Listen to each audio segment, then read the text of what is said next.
I'm Sarah, 34F, and I've been married to Jack, 35M, for 8 years.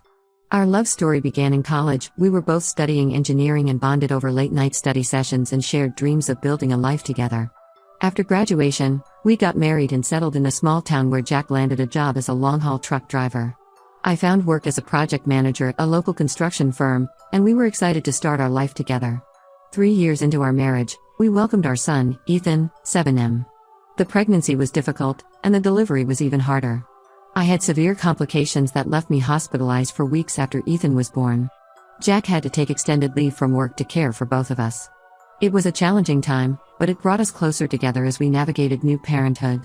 However, our world turned upside down when Ethan was diagnosed with severe ADHD at the age of 4. Suddenly, our energetic little boy who we thought was just spirited became a whirlwind of activity that required constant supervision. Simple tasks like getting dressed or eating a meal could turn into hour-long ordeals filled with distractions and meltdowns. I made the difficult decision to leave my job to care for Ethan full-time. It was a financial strain, but we felt it was necessary. I started working part-time from home as a virtual assistant to help make ends meet. Jack had to increase his time on the road to compensate for the loss of my income, often being away for weeks at a time. The strain on our marriage was palpable. When Jack was home, he was often exhausted and struggled to connect with Ethan, whose behavior he found overwhelming. I felt isolated and overwhelmed, juggling Ethan's needs, my work, and trying to maintain some semblance of a household. Our social life dwindled to almost nothing. Playdates often ended in tears, either Ethan's or the other children's, as his impulsivity and inability to follow social cues led to conflicts. Parents in our community, while outwardly sympathetic, began to avoid us.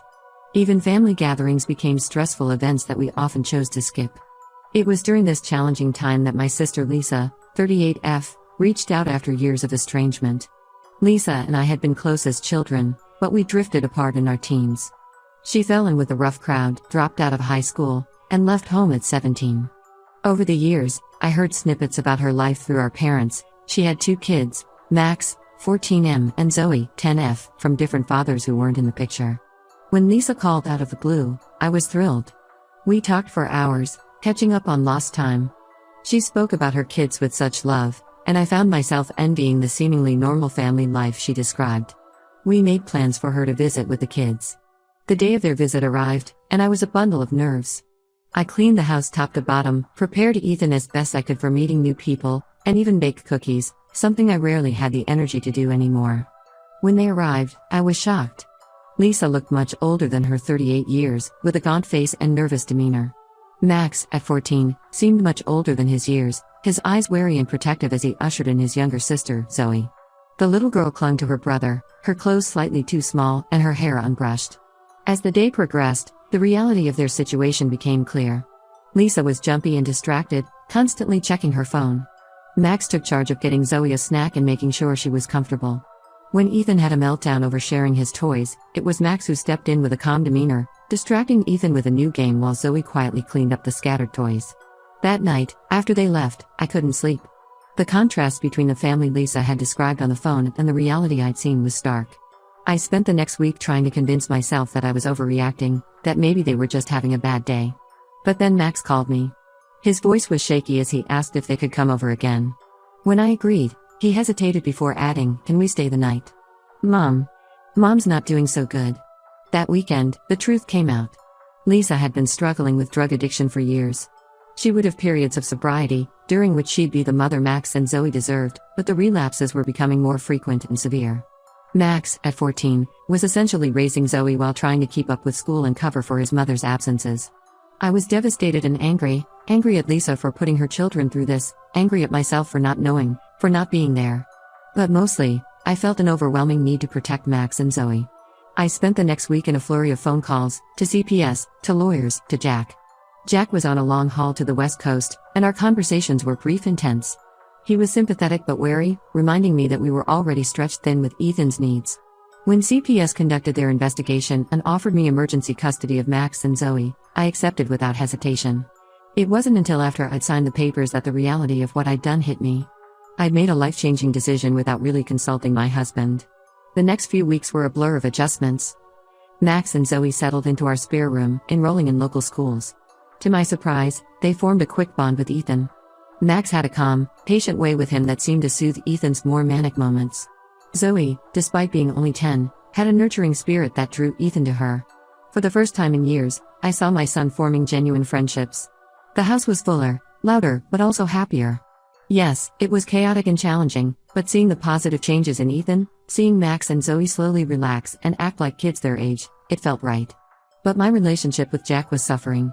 Our phone calls became shorter, tenser. When I told him I was applying for full custody of Max and Zoe, he exploded. He accused me of making unilateral decisions that affected our whole family, of not considering how this would impact Ethan and our marriage. I tried to explain the emergency nature of the situation, how I couldn't in good conscience send Max and Zoe back into foster care or to their mother. But Jack wouldn't listen. He ended the call saying he needed time to think. Now, Jack is due to come home next week for his monthly break. Max and Zoe are nervous, having picked up on the tension in my phone calls with Jack. Ethan keeps asking when Daddy is coming home, excited to show him how well he's been doing with his new brother and sister. I love Jack and I understand his reservations. Taking in 2 kids, especially teenagers, is a huge adjustment. But I can't ignore the positive changes I've seen in our household. Max and Zoe need us, and if I'm honest, we needed them too. They've brought a new energy, a new purpose to our lives. But I'm scared. Scared that Jack won't be able to accept this change, that I've made a decision that could potentially end our marriage. Scared of how I'd manage on my own if it came to that, raising 3 kids, one with special needs, on my limited income. Am I the asshole for adopting my niece and nephew without my husband's approval, knowing it could potentially end our marriage? I feel stuck between my commitment to my marriage and my duty to these children who have no one else to turn to. Update 1, it's been 3 months since my original post, and I wanted to update you all on our situation. First, I want to thank everyone for their advice and support. Your comments gave me the courage to face the difficult conversations I needed to have. When Jack came home for his break, I knew we needed to have a serious talk. The night he arrived, after the kids were in bed, we sat down at our kitchen table, the same table where we'd shared so many meals, made so many plans for our future. The familiarity of the setting contrasted sharply with the tension between us. I started by apologizing for making such a big decision without properly consulting him. Then, I explained everything in detail, how I found Max and Zoe's living situation, the emergency custody process, and why I felt I couldn't turn my back on them. I told him about the positive changes I'd seen in Ethan, how for the first time, he seemed to have real friends. Jack listened, his face unreadable. When I finished, he was quiet for a long moment. Then he spoke, his voice low and controlled. He said he understood why I did what I did, but he couldn't accept it. He told me he felt like a stranger in his own home, that this wasn't the life he'd signed up for. He'd never wanted more children, especially not ones with such complex needs and backgrounds. His words hurt, but I could see the pain in his eyes too. This wasn't easy for him. I asked him to give it time, to try and get to know Max and Zoe before making any final decisions. To my surprise, he agreed to stay for a month instead of his usual week, saying he'd use some of his accumulated leave time. The first 2 weeks were incredibly tense. Jack mostly kept to himself, only really interacting with Ethan. Max and Zoe tried their best to stay out of his way, which broke my heart. I encouraged them to be themselves and not walk on eggshells in their own home, but I could see the worry in their eyes. They'd already been abandoned by so many adults in their lives, they were scared of being sent away again. Slowly, almost imperceptibly at first, things began to change. It started with small moments, Jack asking Max to pass the salt at dinner, or nodding a greeting to Zoe in the morning. Then, one day, Jack's truck needed some minor repairs. Max, who's always been interested in mechanics, a hobby he'd picked up trying to keep his mom's old car running, offered to help. Jack was hesitant but allowed it. I watched from the kitchen window as they worked on the truck together. At first, there was little conversation, just the clinking of tools. But as the afternoon wore on, I saw Jack showing Max how to do certain tasks, heard the low murmur of their voices as Max asked questions and Jack answered. Meanwhile, Zoe, always the peacemaker, started leaving little notes for Jack, drawings, jokes, or just sweet messages saying things like "have a good day." At first, he ignored them, but after a while, I noticed him smiling when he found a new one. He even started leaving replies, simple things like "thanks" or "you too," but it was a start. The real breakthrough came during a family dinner about 3 weeks into Jack's day. Ethan, overwhelmed by the noise and activity, had a major meltdown. Usually, Jack would try to handle it on his own, often making things worse with his frustration. This time, before either of us could react, Max calmly approached Ethan. He knelt down to Ethan's level, spoke softly to him, and started doing some breathing exercises he'd learned from me. To our amazement, Ethan began to calm down, mirroring Max's deep breaths. Jack watched this interaction with a mix of surprise and something that looked like respect. Later that night, he admitted he'd never seen Ethan respond so well to anyone other than me. As the month drew to a close, Jack sat me down again. He said he still had reservations, but he could see how Max and Zoe had become part of our family. He apologized for his initial reaction and behavior, admitting he'd been scared of the change and the added responsibility. He also confessed that seeing Max and Zoe had brought up some of his own childhood issues. Jack's father had left when he was young, and he'd always feared not being a good enough father himself. We're not out of the woods yet, but Jack has agreed to family counseling when he's home. He's also making an effort to bond with Max and Zoe, even calling them when he's on the road. Last week, he helped Max with a school project over video call, and yesterday he and Zoe had a long chat about a book she's reading for class. It's a start, and I'm cautiously optimistic. There's still a long road ahead of us. We need to figure out the financial aspects of raising 2 more children, and Jack is considering looking for driving routes that would keep him closer to home. We're also in the process of legally adopting Max and Zoe, which brings its own set of challenges. But for the first time in months, I feel like we might make it as a family. It won't be easy, and it certainly isn't what we planned, but seeing Jack try, seeing the kids slowly open up to him, it gives me hope. We're taking it one day at a time, celebrating small victories, and learning to be a family of 5. Update 2. It's been 6 months since my last update, and I wanted to share some significant developments in our family situation. The past half year has been a roller coaster of emotions and events, filled with both challenges and moments of joy. The family counseling sessions have been incredibly helpful. Our therapist, Dr. Anderson, suggested that Jack spend one-on-one time with each child when he's home. This advice has made a world of difference in how Jack relates to all 3 kids. He and Max have been working on restoring an old car together. It's a 1967 Chevrolet Impala that Jack's uncle left him years ago. The car had been sitting in our garage, untouched, for as long as I can remember. Now, every time Jack's home, he and Max spend hours working on it. I often hear them laughing and talking as they work, discussing everything from car mechanics to Max's plans for the future. With Zoe, Jack has started taking her fishing at a nearby lake. It was awkward at first, neither of them knew quite what to say to each other. But over time, they've developed a comfortable rhythm. Zoe loves to read, and she often brings a book along. They'll sit in comfortable silence, occasionally broken by Zoe reading out an interesting passage or Jack quietly explaining a fishing technique. For Ethan, Jack has started a tradition of adventure walks.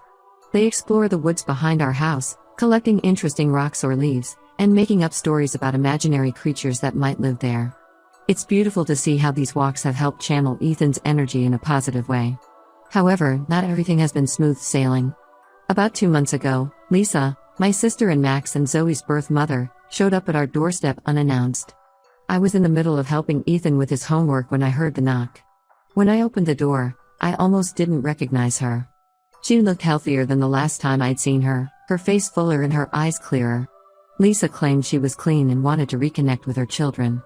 I was wary, given her history, but I couldn't just turn her away. We agreed to supervised visits, which would take place at our house or in public places. At first, things seemed okay. Lisa was attentive during the visits, bringing small gifts and asking about the kids' lives. Max was cautious but polite, answering her questions about school and his hobbies with short, carefully chosen words. Zoe, too young to fully grasp the complexity of the situation, was excited to see her mom again. She would chatter happily about her friends and her favorite subjects in school. But then things took a turn. Lisa started showing up late to visits or canceling at the last minute. Once, she arrived clearly under the influence, her speech slurred and her movements uncoordinated. I sent her away immediately, but not before Max saw her. The look of disappointment and hurt on his face was heartbreaking. The final straw came when Lisa tried to convince Max to give her money, claiming she needed it for rent. Max came to me, confused and upset. He'd been saving up from his part-time job at the local grocery store, hoping to buy his own car when he turned 16. The fact that Lisa would try to take advantage of him like that made my blood boil. Max was devastated. He'd been hoping for a real relationship with his mom, and this betrayal hit him hard. He retreated into himself, spending more time alone in his room. Zoe, too young to fully understand, was confused and hurt by her mother's inconsistent behavior. She started having nightmares and became clingy, especially with me and Max. Surprisingly, it was Jack who stepped up in a big way during this crisis. He took a rare week off work to be there for the kids. I watched in awe as he navigated the situation with a patience and understanding I hadn't known he possessed. He had long talks with Max, sharing his own experiences with disappointment and how to move forward. He told Max about his own father leaving, and how he had struggled with feelings of abandonment for years. Seeing Jack open up like that, and seeing how it helped Max process his own feelings, was incredibly moving. With Zoe, Jack was patient and gentle. He sat with her through her nightmares, reassuring her that she was safe and loved. He helped her understand that her mother's actions weren't her fault, and that sometimes grown-ups make mistakes too. This experience seems to have cemented Jack's commitment to our expanded family. One night, after the kids had gone to bed, Jack and I sat on the porch swing, something we hadn't done in years. He turned to me and said, "I get it now. I understand why you couldn't turn your back on Max and Zoe. And I'm grateful they're part of our lives. We've decided to cut contact with Lisa for now, prioritizing the children's emotional well-being." It wasn't an easy decision, but after discussing it with Dr. Anderson and the kids themselves, we felt it was necessary. We've left the door open for future contact if Lisa can prove she's truly committed to recovery and maintaining a healthy relationship. On a positive note, Ethan's behavior has improved significantly. His teachers have noticed he's more focused and social at school. At our last parent-teacher conference, Mrs. Thompson, Ethan's main teacher, commented on how much progress he's made. She attributes it partly to the stable home environment and the positive influence of his older siblings. Max has been a tremendous help with Ethan. He seems to have an innate understanding of how to calm Ethan during his more difficult moments. Zoe, too, has shown a nurturing side we hadn't seen before. She often sits with Ethan, reading to him or helping him with his homework. We're not a perfect family by any means. We still have our struggles and disagreements. But we're making progress every day. Jack and I are communicating better than ever, making sure to have regular check-ins about how we're feeling and any concerns we have. For the first time in a long while, I feel hopeful about our future together. It's not the life Jack and I initially envisioned when we got married, but in many ways, it's richer and more fulfilling than I could have imagined. Update 3. It's been a year since my original post, and I wanted to share a final update on our family's journey. The past 12 months have been transformative for all of us, filled with challenges, growth, and unexpected joys. The biggest news is that Jack has decided to change careers. After much discussion and soul-searching, he realized that being away from home for long periods was no longer working for our family. It wasn't an easy decision. Trucking had been his life for over a decade. But seeing the positive changes in our family dynamics when he was home more often during his extended leave convinced him it was time for a change. Jack's now taken a job as a local delivery driver. It was a significant pay cut initially, but it means he's home every night.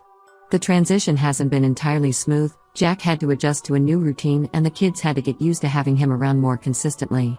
There were some tense moments as we all adapted to the new normal, but overall, the change has had a profound impact on all of us. The kids are thrilled to have Jack around more. Ethan, in particular, has flourished with the consistent presence of both parents.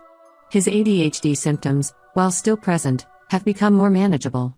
We've been able to establish more consistent routines, which has helped tremendously with Ethan's behavior and emotional regulation. Max, now 15, has really opened up to Jack. They've finished restoring that old Impala and Max is counting down the days until he can get his learner's permit. Jack's even talking about teaching Max the basics of truck driving if he's interested, a suggestion that would have been unthinkable a year ago. Zoe, at 11, has blossomed. With the stability at home and the consistent support from all of us, she's gained confidence and come out of her shell. She's joined the school drama club and, to our surprise, landed a lead role in the upcoming play. Jack hasn't missed a single rehearsal he could attend, and it's beautiful to see how much his support means to her. Our family dynamics have shifted and evolved. Max has taken on a big brother role not just with Zoe, but with Ethan too. He helps Ethan with his homework and has even started teaching him some basic car maintenance, much to Ethan's delight. Zoe has become the family peacekeeper, often diffusing tense situations with her gentle humor and kindness. We did face one significant challenge recently. Lisa made another attempt to re-enter the kids' lives, this time through legal channels. She filed for visitation rights, claiming she was clean and stable. The news hit Max and Zoe hard. Max retreated into himself again, while Zoe's nightmares returned. The ensuing legal battle was stressful for all of us, but it also brought us closer together as a family. Jack was unwavering in his support, even using some of his savings to help with legal fees. He took time off work to attend every court hearing, standing firmly beside me as we fought for what was best for Max and Zoe. Max and Zoe, now secure in their place in our family, were clear about their wishes to remain with us. It was hard for them, especially Max, to testify about their experiences with Lisa. But they showed incredible strength and maturity throughout the process. In the end, the judge ruled in our favor, maintaining our full custody and denying Lisa's visitation request due to her history and lack of consistent improvement. While it was a relief, it was also bittersweet, especially for the kids who had to formally cut ties with their birth mother. Through it all, our family bond has only grown stronger. Jack, who was once so resistant to the idea of Max and Zoe joining our family, now introduces them proudly as his children. The change in him has been remarkable, and it's reflected in how settled and happy our home has become. Looking back on the past year, I know I made the right decision in adopting Max and Zoe, despite the initial challenges it posed to my marriage. Our family may not look like what Jack and I initially envisioned, but it's filled with more love and joy than I ever thought possible. To anyone facing a similar situation, I'd say trust your instincts, be patient, and never underestimate the capacity for change and growth in those you love. Our journey hasn't been easy, but it's been incredibly rewarding, and I wouldn't change it for the world.